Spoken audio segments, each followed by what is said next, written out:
प्रणाम। रउआ सबके स्वागत बा कार्यक्रम साहित्य संदेश में।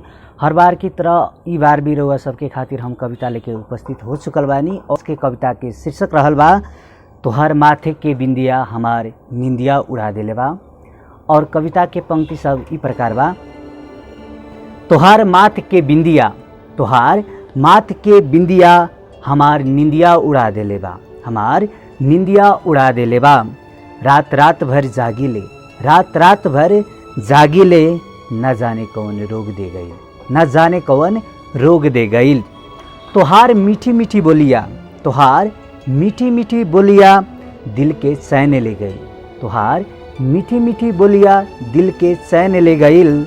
तोहार ऊ हंस के बोलल, तोहार ऊ हंस के बोलल, हाय हमार जान ले गई, हाय हमार जान ले गई। ओह पर बिरगज के उठलाली, ओह पर बिरगज के उठलाली, शोभेला सुपर कानवा के कानवाली, शोभेला सुपर कानवा के कानवाली।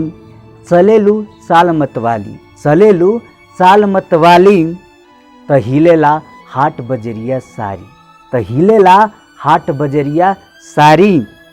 देख के नियत बिगड़ जाला, देख के नियत बिगड़ जाला, पहिरेलू जालीदार साड़ी, पहिरेलू जालीदार साड़ी।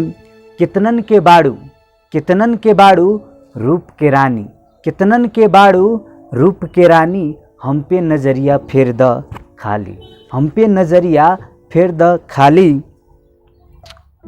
तोहरे प्यार के जादू, तोहरे प्यार के जादू कैले बा हमके बेकाबू, तोहरे प्यार के जादू कैले बा हमके बेकाबू। होश ना खबर बाटे अब, होश ना खबर बाटे अब, सुन ल ए दिल जानी, सुन ल ए दिल जानी। आज के कविता के हम यहीं अपन दू शब्द के विराम देतानी। अगर रउआ सबके अच्छा लागे तो लाइक शेयर और सब्सक्राइब करी और हमारे नया चैनल के रउआ सब सपोर्ट करी ताकि हम और रउआ सबके सामने नया नया कविता लेकर उपस्थित होई। हस्त नमस्कार प्रणाम।